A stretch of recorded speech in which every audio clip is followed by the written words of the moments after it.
Most people watching this video are familiar with the squat. I'm sure most people watching this video also believe they know how to properly perform a squat, but actually don't. Hello everyone, my name is Christopher Benitez and today I'm going to demonstrate how to properly perform a squat. Let's get started. To begin, we want to focus on our foot positioning first. You want to make sure your feet are slightly outside of shoulder width. You are in a athletic stance, meaning your toes are slightly pointing outward. Should look a little something like this. Now, as soon as you have this down, you're gonna want to start bending. You're gonna start going down. So as you bend your knees down, your hips are gonna go backwards. So from the side angle, it's gonna look like this. There should be one fluid motion. You're gonna bend your knees, and your hips are gonna drive backwards. It's not one before the other, it's one motion. As soon as my knees begin to bend, my hips are beginning to drive back. I'm gonna go down, down, down, and I'm gonna stop as soon as I feel that my thighs are parallel to the floor. You're gonna feel a good burn. As soon as you're here, you wanna drive from your heels all the way up. Explode up. And when you're at the top, you want to squeeze your glutes in. This is going to count as one repetition.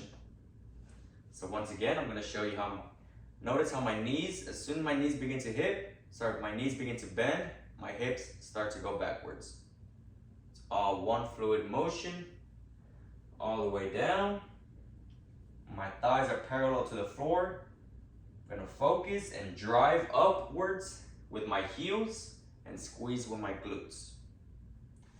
Now, if you're having trouble, driving up from your heels, a good thing that you can practice is as you go down, you're here. When you're here, meaning your thighs are parallel to the floor, you want to stick your toes up, leaving you with no other option than to drive up with your heels. Driving up with your heels is going to allow you to generate the most amount of force, and it's also going to save you from a future joint pain. Now, I'm not sure if you've noticed, but as I go down, notice how my back is completely flat or straight, as you could say. Meaning my back isn't curved, and my back isn't curved the other way. It's just straight and it's flat, sorry.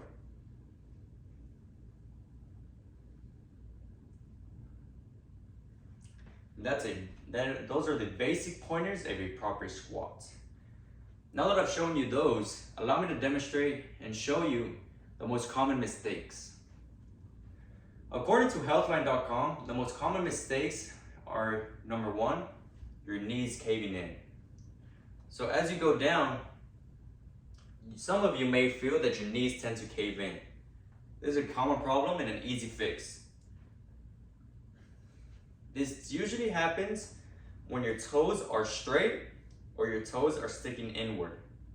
Obviously, if your toes are sticking inward, your knees are going to follow. If your toes are sticking straight, your knees are going to follow straight. And as soon as you get into a weak position, perhaps down here, your knees are going to get wobbly and tend to cave in.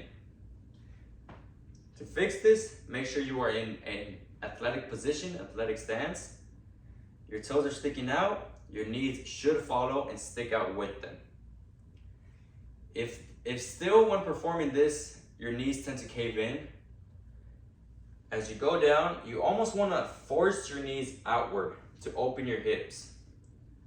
So you go down, maybe you feel your knees are a little wobbly, get your knees and force them outward as you go down. Focus on your movement, focus on your body positioning, and you should be fine on that. Another common mistake is not leading with your hips. So what I mean by not leading with your hips is you're bending your knees before you lead your hips, before you bend your hips. When you do this, it's always not even a squat. Or you do that and you're doing all sorts of different motions. You want to make sure it's one fluid motion. As soon as I start to bend my knees, my hips are already following. Another common mistake is not engaging your core. When you don't engage your core, you're missing out on a good strength benefit, and you most likely feel a little unbalanced. Squeezing your core is going to allow you to gain balance when you're squatting. So as soon as you gain your positioning, and once you feel comfortable, you start going down. This is when you engage your core. You squeeze your core, and this is going to allow you to stay tight, and it's going to give you balance as you go down. Down parallel, squeeze up. And that's 1 repetition. Lastly, another common mistake is forgetting to breathe. Now, obviously when you're performing a squat by yourself, you're not talking the way I am.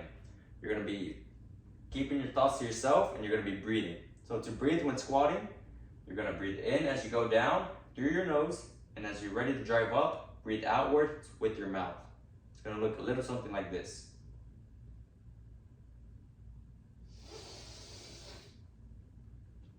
And then breathe out with your mouth. Once again.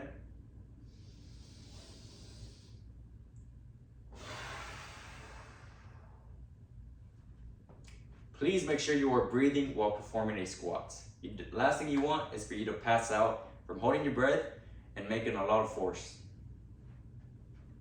Now, once you have your common and your basic body weight squat down, you can add a few different variations to make it harder for yourself. One of the objects you can add are resistance bands.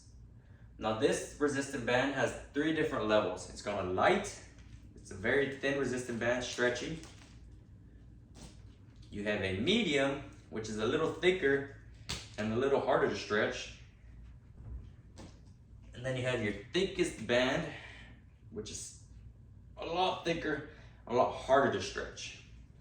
Depending on your level and your strength and what your goal is, you're gonna use this band. You wanna slip in your feet, and you wanna put this band slightly above your knees. You don't wanna have it too up high, because then you're not gonna feel the resistance. You also don't wanna have it too low, because the resistance is not as effective, we could say. The most effective point is slightly above your knees. Now, you're gonna feel a little resistance, as you should. Now, it's gonna be the same as a normal squat. Make sure your feet are slightly outward of shoulder width and slightly pointing outward. You get ready. As soon as you bend your knees, your hips are back. You go down. Make sure your hips are far enough back to help you keep your back straight. You are engaging your core. Make sure you're breathing as you go down. When you go down, make sure your thighs are parallel to the floor. Before you drive up, you want to drive with your heels and breathe out as you drive up. When you are at the top, squeeze your glutes. So now I'm going to perform without speaking so you can see how it looks in live motion.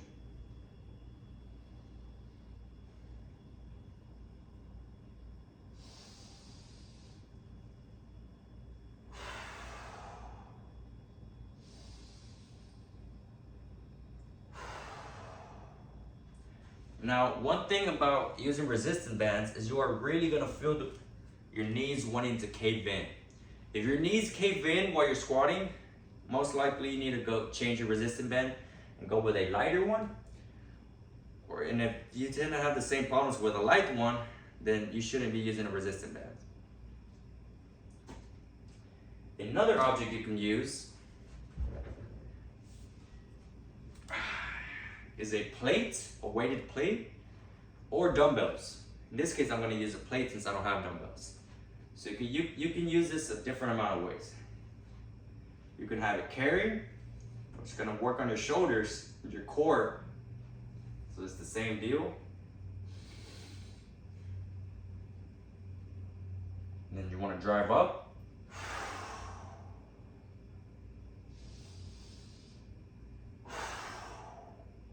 You can also cross it.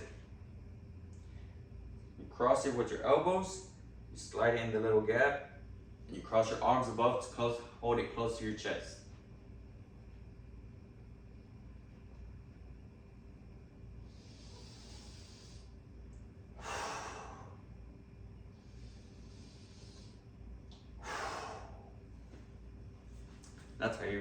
add weight with a plate.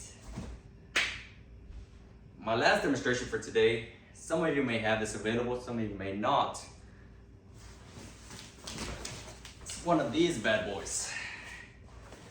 This is a weighted vest.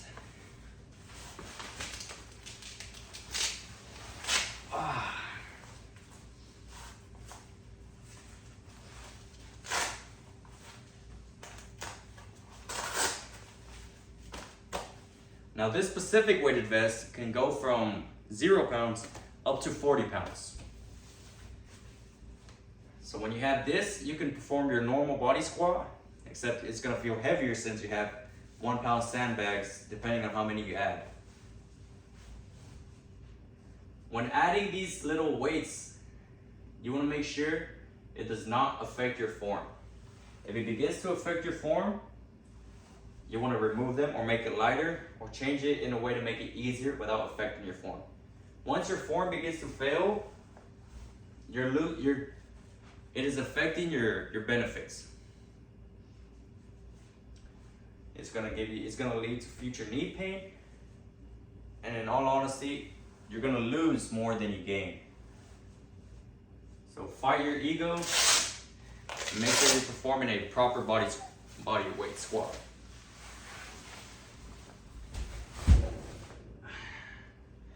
Now the squat is a very important part of a workout routine. As Greg Glassman, founder of CrossFit, once said, people who do not know how to squat do not have normal hip function, do not have normal leg function, can't jump, can't run, or can't throw a punch properly. Ladies and gentlemen, I hope you have enjoyed this video. My name is Christopher Benitez, and I hope you learned how to properly squat today. Thank you.